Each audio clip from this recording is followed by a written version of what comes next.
ಪ್ರವರಾನ್ವಿತ ಆತ್ರೇಯ ಗೋತ್ರೋದ್ಭವಸ್ಯ ಸುರವೀರ ಭೂಪತೆ ಪೌತ್ರೇಂ ಆತ್ರೇಯಾರ್ಚನ ಶಾಶ್ವತಾಯ ಪ್ರವರಾನ್ವಿತ ಆತ್ರೇಯ ಗೋತ್ರೋದ್ಭವಸ್ಯ ಸುಧರ್ಮ ಭೂಪತೆ ಪೌತ್ರೇಂ ಆತ್ರೇಯಾರ್ಚನ ಶಾಶ್ವತಾಯ ಪ್ರವರಾನ್ವಿತ ಆತ್ರೇಯ ಗೋತ್ರೋದ್ಭವಸ್ಯ ಆಕಾಶ ಭೂಪತೆ ಪುತ್ರೇಂ ಆತ್ರೇಯಾರ್ಚನ ಶಾಪ ಆತ್ರೇಯ ಗೋತ್ರೋದ್ಭವಯಾಃ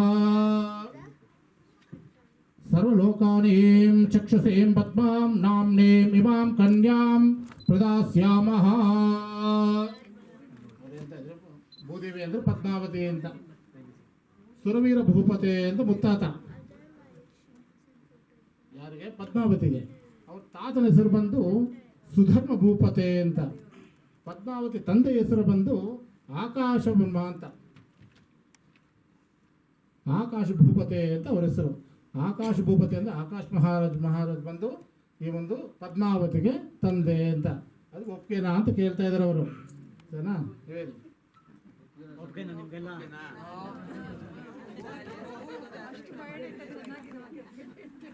ನೀವೇನು ಅಂತದ್ದು?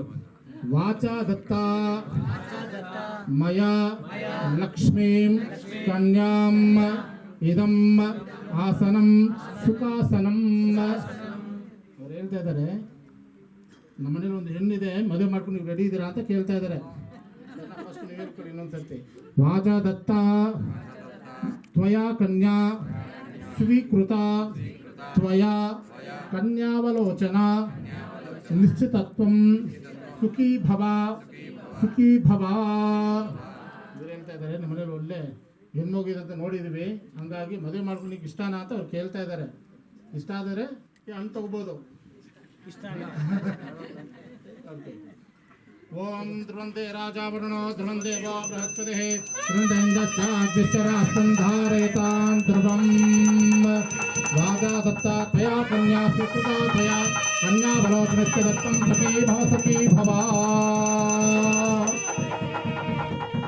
ಧ್ರುವಂತೆ ರಾಜಾವರುಣೋ ಧ್ರುವಂತೆ ವಾ ಬೃಹಸ್ಪತಿಃ ಧಾರಯತಾಂ ಧ್ರುವಂ.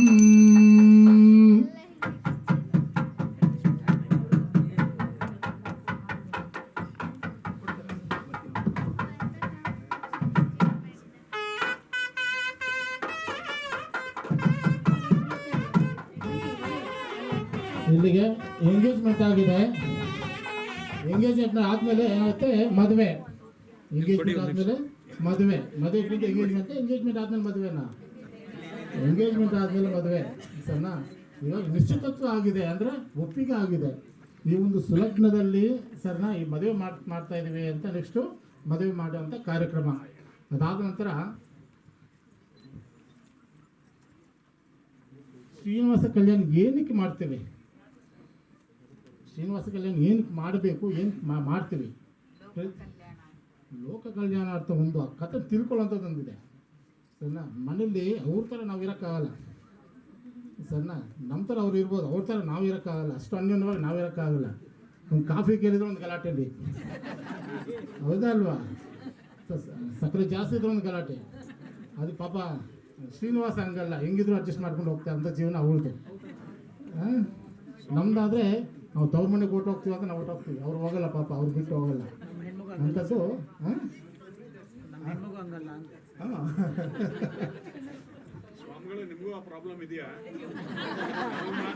ನನಗೂ ಅವ್ರ ಥರನೇ, ನನಗೂ ಅವ್ರ ಥರ ಇಬ್ಬರು ಇದ್ದಾರೆ. ತಮಾಷೆ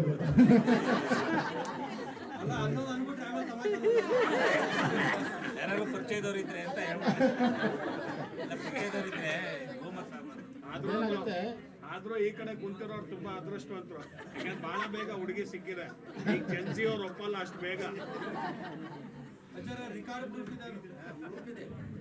ಇದು ಸಮುದ್ರ ಮಂಥನ ಅಂತ ನೀವು ಕೇಳಿದ್ರೆ ನೀವು, ಸರಿನಾ? ಹೀಗಾಗಿ ಲೋಕಲಕ್ಷಣಕ್ಕಾಗಿ ಸರಿನಾ ದೇವರಿಗೆ ಬಲ ಕಡಿಮೆ. ಫಸ್ಟ್ ಆಫ್ ಆಲ್ ರಾಕ್ಷಸರಿಗಿಂತ ದೇವ್ರಿಗೆ ಬಲ ಕಡಿಮೆ. ರಾಕ್ಷಸರಿಗಿಂತ ಬಲ ಕಡಿಮೆ ಆಗೋದಕ್ಕೆ ಏನಾಯಿತು, ರಾಕ್ಷಸಕ್ಕೆ ಒಂದು ಬಲ ಬರಬೇಕು ಅನ್ನೋ ಉದ್ದೇಶಕ್ಕಾಗಿ ಸಮುದ್ರ ಮಂಥನ ಅಂತ ರೆಡಿ ಆಗುತ್ತೆ. ಆವಾಗ ಆದಿಶೇಷನ ಸಮುದ್ರದಲ್ಲಿ ಇಳಿಸಿ, ಅಂದರೆ ಆ ಪರ್ವತವನ್ನು ಇಳಿಸಿ ಆದಿಶೇಷನ್ನ ಇಟ್ಕೊಂಡು ಒಂದು ಸಮುದ್ರವನ್ನು ಅದನ್ನು ಮಾಡ್ತಾರೆ. ಮಾಡಬೇಕಾದ್ರೆ ಒಂದೊಂದು ಪದಾರ್ಥ ಆಚೆಗೆ ಬರ್ತಾ ಇರುತ್ತೆ. ಯಾವುದೋ ಫಸ್ಟು ವಿಷ ಬರುತ್ತೆ, ವಿಷ ಬಂದಮೇಲೆ ನೀಲಕಂಠ ಅಂದರೆ ಈಶ್ವರ ತಗೊಳ್ಳುವಂಥದ್ದು, ಕಾಮಧೇನು ಬರುತ್ತೆ, ಕಾಮಧೇನು ಬಂದ ಋಷಿಮಹಾಮುನಿ ತಗೊಳ್ಳುವಂಥದ್ದು, ಆಮೇಲೆ ಆನೆ ಬರುವಂಥದ್ದು, ಅದು ಇಂದ್ರ ತಗೊಳ್ಳುವಂಥದ್ದು, ಈ ಥರ ಒಂದೊಂದಾಗಿ ಬರ್ತಾ ಇರುತ್ತೆ. ಲಾಸ್ಟಲ್ಲಿ ಬರುವಂಥದ್ದು ಲಕ್ಷ್ಮಿ. ಅಮೃತ ಬಂದ ಮೇಲೆ ಆಮೇಲೆ ಬರುವಂಥದ್ದು ಲಕ್ಷ್ಮಿ ಬರ್ತಾಳಂತೆ. ಲಕ್ಷ್ಮಿ ಯಾರಿಗೆ ಬೇಕು ಆವಾಗ ನಾರಾಯಣಕ್ಕೆ ಬೇಕು ಅಂತ ನಾರಾಯಣ ಕೊಟ್ಟು ಮದುವೆ ಮಾಡಿಸ್ತಾರೆ. ಯಾರಿಗೆ? ಲಕ್ಷ್ಮೀನ. ಆಮೇಲೆ ಋಷಿ ಮಹಾಮುನಿಗಳು ಈ ಒಂದು ಲೋಕ ಕಲ್ಯಾಣಕ್ಕಾಗಿ ಒಂದು ಹೋಮ ಮಾಡ್ತಾ ಇರ್ತಾರೆ. ಮಾಡಬೇಕಾದ್ರೆ ಏನಂತ ಕೇಳ್ತಾರೆ ಬಂದು, ಸ್ವಾಮಿ ಇಷ್ಟೆಲ್ಲ ನೀವು ಹವಿಸ್ಸನ್ನು ಮಾಡ್ತಾಯಿದ್ದೆ, ಹವಿಸ್ ಯಾರಿಗೆ ಸೇರುತ್ತೆ, ಯೋಗ್ಯರಾದ ಒಂದು ಯಾರಿಗೆ ಸೇರುತ್ತೆ ಅಂತ ಕೇಳ್ತಾರೆ. ಈ ಒಂದು ನಾರದ ಮಹಾಮುನಿ ಹೋಗಿ ಬೃಹು ಮಹರ್ಷಿನ ಹೋಗಿ ಕೇಳ್ತಾರಂತೆ, ಮಹರ್ಷಿ ಇಷ್ಟೆಲ್ಲ ಹೋಮ ನಡೀತಾ ಇದೆಯಲ್ಲ, ಆ ಹೋಮ ಹವಿಸ್ಸವನ್ನು ಯಾರಿಗೆ ಸೇರುತ್ತೆ ಅಂತ ಕೇಳೋದಂತೆ.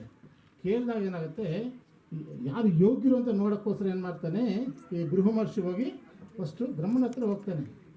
ಬ್ರಹ್ಮನ ಹತ್ರ ಹೋದಾಗ ಬ್ರಹ್ಮ ಮತ್ತು ಸರಸ್ವತಿ ಇಬ್ಬರು ಏಕಾಂಗ ಆರಾಮಾಗಿ ಇರ್ತಾರೆ. ಅವರು ಈ ಬಂದ್ರ ವಿಚಾರನೇ ಗೊತ್ತಿರಲ್ಲ.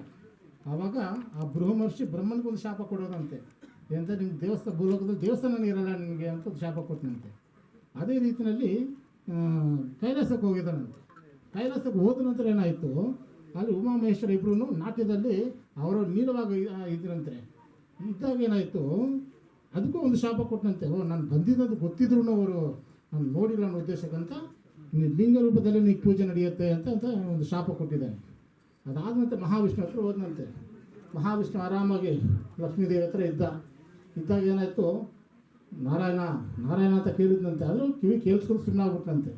ಆ ಅಹಂಕಾರದಿಂದ ಏನಾಯಿತು, ಬೃಹಮರ್ಷಿಗೆ ಎದೆನಲ್ಲಿ ಶ್ರೀನಿವಾಸ ಓದ್ನಂತೆ. ಓದ ನಂತರ ಏನಾಯಿತು, ಲಕ್ಷ್ಮೀದೇವಿ ಕೋಪ ಬಂದ್ಬಿಟ್ಟಿದೆ. ಯಾಕೆಂದರೆ ಆ ಸ್ಥಾನ ಲಕ್ಷ್ಮೀದೇವಿದು. ಹಂಗಾಗಿ ಏನಾಯಿತು, ಈ ಒಂದು ಅಹಂಕಾರ ಇರಿಸ್ಬೇಕನ್ನೋ ಉದ್ದೇಶಕ್ಕಾಗಿ ನಾರಾಯಣ ಆ ಪಾದ ಸೇವೆ ಮಾಡಿ ಆ ಅಹಂಕಾರವಾಗಿರುವಂಥ ಕಣ್ಣುಗಳನ್ನ ಏನು ಮಾಡ್ತಾನೆ, ಪ್ರೆಸ್ ಮಾಡಿಬಿಡ್ತಾನೆ ಅಂತ ತೆಗೆದುಬಿಡ್ತಾನೆ. ಆವಾಗಿನಂತ ಅಹಂಕಾರ ಅನ್ನೋದು ಕಡಿಮೆ ಆಗುತ್ತೆ. ಅವಾಗ ಲಕ್ಷ್ಮೀದೇವಿ ಏನಂತ ಕೋಪ ಮಾಡ್ಕೊಂಡು ಹೊರಟೋಗ್ತಾರೆ ಪಾಪ ಅಮ್ಮ. ಸರಿನಾ? ಆಮೇಲೆ ಏನಾಯಿತು, ಎಂತಿ ಹೋದ್ರೆ ಗೊತ್ತಾಗುತ್ತೆ ನಿಮ್ಗೆ ಎಲ್ಲರಿಗೂ. ಒಂದು 2 ದಿವಸ ಎಂಜಾಯ್ ಮಾಡ್ಬೋದೇನೋ, 3ನೇ ದಿವಸ ಅಯ್ಯೋ ಯಾವಾಗ ಬರ್ತಾರೋ ಅಂತ ಆಯ್ತದೆ. ಆದಲ್ಲ ಮಹಾವಿಷ್ಣು ಏನು ಮಾಡ್ದ, ಶ್ರೀನಿವಾಸ ತುಂಬ ಡಿಪ್ರೆಷನ್ ಕೊಟ್ಟೋಗ್ನಂತೆ ಅವನು. ಅಯ್ಯೋ ಏನಪ್ಪ ಲಕ್ಷ್ಮಿ ಹೊಟ್ಟೋದೇ ಇಲ್ಲ ಅಂತ. ಆಮೇಲೆ ಏನಾಯಿತು, ಲಕ್ಷ್ಮೀದೇವಿ ಹುಡ್ಕೊಂಡು ಕೆಲವು ಹೋದ್ನಂತೆ. ಹೋದ ನಂತರ ಏನಾಯಿತು, ತಿರುಗಿ ಸಾಕಾಗಿ ಸುಸ್ತಾಗಿ ಪಾಪ ಅವ್ರಿಗೆ ಲಾಸ್ಟ್ಗೆ ಏನಾಯಿತು, ಒಂದು ಕಡೆ ಕೂತ್ಕೊಂಡ್ಬಿಡ್ತಾನಂತೆ. ಕೂತ್ಕೊಂಡಿದ್ದಾಗ ಏನಾಯಿತು, ಹುತ್ತ ಕಟ್ಕೊಂಡ್ಬಿಡ್ತಂತೆ ಅವನಿಗೆ ಪಾಪ. ಹುತ್ತ ಕಟ್ಕೊಂಡು ರಾಜ ಕೂತ್ಕೊಂಡ್ಬಿಡ್ತಾನಂತೆ. ಇದೆಲ್ಲ ನೋಡೋಕ್ಕಾಗಿಲ್ಲ ಯಾರಿಗೆ, ಈ ಬ್ರಹ್ಮನಿಗೆ ಮತ್ತು ಮಹೇಶ್ವರ ಇಬ್ರಿಗೆ ನೋಡೋಕ್ಕಾಗಿಲ್ಲ ಪಾಪ ಅವ್ರಿಬ್ರಿಗೆ. ಅಯ್ಯೋ ಏನು ಇದಾಗೋಯ್ತಲ್ಲ ಹಂಗೆ ಅಂತ ತುಂಬ ಇದಾಗ್ತಾರೆ. ಆಮೇಲೆ ಸೀದಾ ಲಕ್ಷ್ಮೀದೇವಿ ಹತ್ರ ಕೇಳ್ತಾರೆ ಅಂತ ಹೋಗ್ಬಿಟ್ಟು, ಅಮ್ಮ ತಾಯಿ ನಿಮ್ಮ ಯಜಮಾನ್ ನೋಡೋಕೆ ಹಿಂಗಾಗ್ಬಿಟ್ಟಿದ್ದಾರೆ, ಒಂಚೂರು ಪರಿಹಾರ ಮಾಡಮ್ಮ ಅವ್ರಿಗೆ ಅಂತ ಒಂದು ಇದು ಕೊಡ್ತಾರೆ. ಕೇಳ್ತಾಗ ಮತ್ತು ಕಾಮಧೇನು ಮತ್ತು ಒಂದು ಹಸು ಕರು ಎರಡೂ ರೂಪದಲ್ಲಿ ಮಹಾವಿಷ್ಣು ಮತ್ತು ಈಶ್ವರ ಮತ್ತು ಬ್ರಹ್ಮ ಇಬ್ಬರು ಬರ್ತಾರಂತೆ. ಬ್ರಹ್ಮ ಬಂದಾಗ ಅಲ್ಲೊಂದು ರಾಜನ ಹತ್ರ ಹೋದಾಗ ಕೇಳಿದಾಗ ಏನಾಯಿತು, ಇದನ್ನು ನೀವೇ ರಾಜ್ಯದಲ್ಲಿ ಇಟ್ಕೊಳ್ಳಿ ಅಂತ ಹೇಳ್ತಾರೆ. ಆವಾಗ ಆ ಹಸು ಮತ್ತು ಕರುನ ಏನು ಮಾಡ್ತಾನೆ, ಪೋಷಣೆ ಮಾಡ್ತಾ ಇರ್ತಾರೆ. ದಿನ ಹೋಗೋದು, ಹಾಲು ಕೊಡೋದು, ಬರೋದು, ಯಾವುದೋ ಹಸು. ಆವಾಗ ಏನಾಗುತ್ತೆ, ಆ ಒಂದು ಪಾದಚಾರಿಗೆ ಕೋಪ ಬರುತ್ತಂತೆ ಅವನಿಗೆ. ಇದೇನು ಹೋಗ್ತಾ ಇದೆ, ಹಾಲು ಬರ್ತಾಯಿದೆ ಹಾಲು ಬರ್ತಾನೆ ಇಲ್ವಾ ಅಂತ ರಾಜನಿಗೆ ಅಂತ ಕೋಪ ಬಂತಂತೆ. ನೋಡ್ಕೊಂಡು ಬಾ ಅಂತ ಕಲಿಸ್ತಾನಂತೆ. ಕಲಿಸ್ದಾಗ ಏನಾಯಿತು, ಹೋಗಿ ಹಾಲು ಕೊಡೋದು ನೋಡಿದಾಗ ಏನಾಯ್ತು, ಒಂದು ಮಚ್ಚು ತೊಗೊಂಡು ಹೊಡಿತಾನಂತೆ ಯಾವಾಗ ಹಸುಗೆ. ಹೊಡೆದಾಗ ಏನಾಯ್ತು, ಮಹಾವಿಷ್ಣು ನಾರಾಯಣ ಎದುರ್ತಾನಂತೆ. ಎದ್ದ ತಕ್ಷಣ ಏನಾಯಿತು, ಒಂದು ತಲೆಗೆ ಏಟು ಬೀಳುವಂಥದ್ದು. ಆವಾಗ ಏನಾಯ್ತು, ನೋಡಿದ ತಕ್ಷಣ ಸತ್ತೋಗ್ತಾನಂತೆ ಪಾದಾಚಾರಿ. ಆಮೇಲೆ ಇನ್ನೂ ಬರಲಿಲ್ವ ಅಂತ ರಾಜ ಬರ್ತಾನಂತೆ. ಬಂದಾಗ ಏನಾಯಿತು, ಅವನು ಅಷ್ಟೇ ಒಂದು ಶಾಪ ಕೊಟ್ಬಿಡ್ತಂತೆ. ಅಂದರೆ ಹಸುರ ಅಂತ, ಅವನು ಹಸುರ ಅಂದರೆ ರಾಕ್ಷಸ ಹಸುರ, ಆ ರೂಪದಲ್ಲಿ ನೀನು ಇರುವಂಥ ಶಾಪ ಕೊಟ್ಬಿಡ್ತಾನಂತೆ. ಆವಾಗ ಮತ್ತೆ ಬೇಡ್ಕೊಂಡಿದ್ದಾಗ ಏನಾಯಿತು, ಪದ್ಮಾವತಿ ಸಮೇತ ನಾನು ಯಾವ ಮದುವೆ ಮಾಡ್ಕೊತೀನೋ ಆವಾಗ ನಿನಗೂ ಶಾಪ ವಿಮೋಚನೆ ಆಗುತ್ತೆ ಅಂತ ವರ ಕೊಡ್ತಾನೆ. ಆವಾಗ ಏನಾಯಿತು, ಒಕ್ಲಾಂಬ ದೇವಿ ಗೊತ್ತಲ್ಲ ನಿಮಗೆ? ಯಾರು ಒಕ್ಲಾದೇವಿ? ಸಾಕು ತಾಯಿ. ಒಕ್ಲಾಂಬ ಯಾರು ಫಸ್ಟ್ ಆಫ್ ಆಲ್? ಕರೆಕ್ಟ್ ಹೇಳಿದ್ರೆ ನೀವು, ಸರಿನಾ? ಆವಾಗ ಶ್ರೀಕೃಷ್ಣ ಬಂದು ವರ ಕೊಟ್ಟಿರ್ತಾನೆ ಒಕ್ಲಾದೇವಿನ, ನನ್ನ ಒಂದು ತಾಯಿ ಸ್ಥಾನದಲ್ಲಿ ನೀವು ಇರ್ತೀಯ ಅಂತ ಒಂದು ವರ ಕೊಟ್ಟಿರ್ತಾನೆ. ಅವಾಗ ಏನಾಗುತ್ತೆ, ಆ ಒಕ್ಲಾದೇವಿ ಶ್ರೀನಿವಾಸನ ಕರ್ಕೊಂಡು ಸಾಕ್ತಾ ಇರ್ತಾನಂತೆ. ಸಾಕಬೇಕಾದ್ರೆ ಈ ಒಂದು ಶ್ರೀನಿವಾಸ ಏನು ಮಾಡ್ತಾನೆ, ಹೋಗ್ಬೇಕಾದ್ರೆ ಒಂದು ಪದ್ಮಾವತಿ ನೋಡಿ ತುಂಬ ಇಷ್ಟಪಡ್ತಾನೆ. ಅವಳನ್ನೇ ಮದುವೆ ಮಾಡ್ಕೋಬೇಕು ಅಂತ ಕೂತ್ಕೊತಾನೆ. ಅವಾಗಿನ ಪರ್ವತರಾಜ ಹೋಗಿ ಮತ್ತೆ ಹೋಗ್ಬಿಟ್ಟು ಪರ್ವತರಾಜ ಆಕಾಶರಾಜ ಸರಿ ಅದೇ ಹೋಗ್ಬಿಟ್ಟು ಕೇಳ್ತಾನೆ, ನಿಮ್ಮ ಮಗಳು ತುಂಬ ಇಷ್ಟ ಆಯಿತು, ಮದುವೆ ಮಾಡ್ಕೊತೀವಿ ಹಂಗೆ ಅಂತ ಒಗ್ಲಾದೇವಿ ಹೋಗಿ ಕೇಳಿದ ತಕ್ಷಣ ಒಪ್ಕೊಳ್ತಾರಂತೆ. ಒಪ್ಕೊಂಡಿದ್ದಾಗ ಏನಾಯಿತು, ಅವಾಗ ಇಬ್ಬರು ಮದುವೆ ಆಗುತ್ತೆ ಅಂತ. ಆವಾಗಿಂದ ಶ್ರೀನಿವಾಸಗಳಂದರೆ ಆ ಕಲ್ಯಾಣ ಯಾವಾಗ ನಡೀತಾ ಇರುತ್ತೋ ಆ ಒಂದು ರಾಜ್ಯದಲ್ಲಿ ಸುಭಿಕ್ಷವಾಗಿರುತ್ತೆ ಅಂತ. ನಾವು ಗೋವಿಂದ ಗೋವಿಂದ ಗೋವಿಂದ ಅಂತ ಹೇಳ್ತಾ ಇರ್ತೀವಿ. ಗೋವಿಂದ ಅಂದರೆ ಏನು? ಫಸ್ಟ್ ಆಫ್ ಆಲ್ ಗೋವಿನ ಕಾಯವನು, ಆಮೇಲೆ ಓದಿ ಓಕೆ, ಆಮೇಲೆ ಹಾಂ ಗೋವಿಂದ. ಗೋವಿಂದ ಅಂದರೆ ಗೋ ಅಂದರೆ ಭೂಮಿ ಅಂತ, ವಿಂದ ಅಂತ ರಕ್ಷಣೆ ಕೊಡ್ತಕ್ಕಂಥವನು ಅಂತ. ಮಹಾವಿಷ್ಣು ಯಾವ ರೂಪದಲ್ಲಿ ಹುಟ್ಟಿದ್ರು ಭೂಮಿಗೆ ರಕ್ಷಣೆ ಕೊಡ್ತಕ್ಕಂಥವನೇ ಗೋವಿಂದ ಅಂತ. ಅದಕ್ಕೋಸ್ಕರ ಗೋವಿಂದ ಗೋವಿಂದ ಭೂಮಿನ ರಕ್ಷಿಸು ಅಂತ ನಮ್ಮ ಕಲಿಯುಗದಲ್ಲಿ. ಇದಕ್ಕೆ ನಾನು ಗೋವಿಂದ ಗೋವಿಂದ ಅಂತ ಹೇಳ್ಕೊಂಡು ಹೋಗ್ತೀನಿ. ರಾಕ್ಷಸ ಜಾಸ್ತಿ ಆಗ್ಬಿಟ್ಟಿದ್ದಾರೆ ನಮ್ಮ ಕಲಿಯುಗದಲ್ಲಿ ಸರಿನಾ. ಹಂಗಾಗಿ ಏನಾಗುತ್ತೆ, ಎಲ್ಲರಿಗೂ ಒಳ್ಳೆ ಬುದ್ಧಿ ಕೊಡಲಿ ಅನ್ನೋ ಉದ್ದೇಶಕ್ಕೆ ಸಣ್ಣ ಗೋವಿಂದ ಗೋವಿಂದ ಅಂತ ಕರೆಯೋದು. ಸೊ ನಾನು ತಿರುಪತಿನ ನೋಡಿರ್ತೀರ ಎಲ್ಲರೂ, ನೋಡಿದ್ರೆ ತಿರುಪತಿನ ವೆಂಕಟೇಶ್ವರ ನೋಡಿದಿರಾ ಹೆಂಗಿರ್ತಾರೆ ಅಂತ ನೋಡಿದ್ದೀರಾ? ಜ್ಞಾಪಕ ಇದೆಯಾ? ಅದಕ್ಕೆ ಆ ಉತ್ತರನೇ ಇಲ್ಲ ಅದಕ್ಕೆ. ಜರಗಂಡಿ ಅಂತ ಅಂದ್ರೂ ಸಮೇತ 1 ಅವರಲ್ಲಿ ಕೂತ್ಕೊಂಡ್ರೂ ಸಮೇತ ಭಗವಂತ ಗೊತ್ತಾಗಲ್ಲ ನಮಗೆ. ಈಚೆ ಪ್ರದರ್ಶನ ಮಾಡ್ತಾ ಹೋಗ್ತೀವಿ ಸರಿನಾ. ಇದು ನೀವು ಹತ್ತದಿಂದ ನೋಡಿರಲ್ಲ, ನಾವು ಹೋಗಿದ್ದೀವಿ. ಹೋದಾಗ ಏನಾಯಿತು, ಬೆಳಗಿನ ಜಾವ ಸುಖವಾದ ಶಿವ ಅಂತ ಇರುತ್ತೆ ಸರಿನಾ. ಆವಾಗಿನ ಅಂಥ ಟೈಮಲ್ಲಿ ಭಗವಂತ ಎಷ್ಟು ಅಡಿ ಇದ್ದಾನೆ?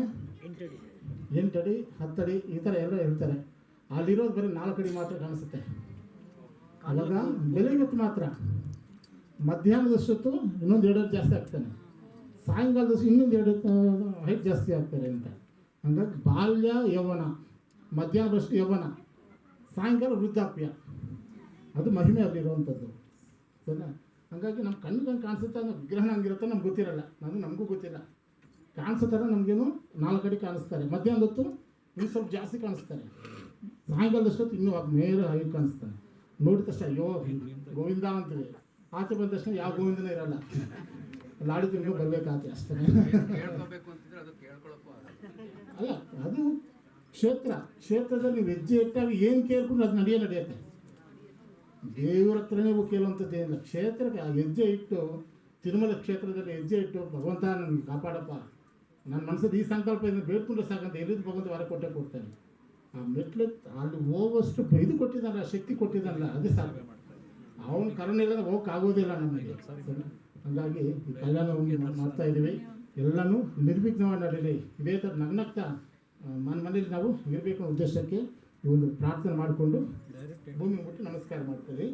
ಪ್ರೇದಪಾಣಿಂದ್ರ ನಮ್ರ ಮಧ್ಯೆ ಸಂಭಾದೆ ಸಭೆಯನ್ನೋಸ್ತು ಇತಿ ಸಂಕಲ್ಪ್ಯ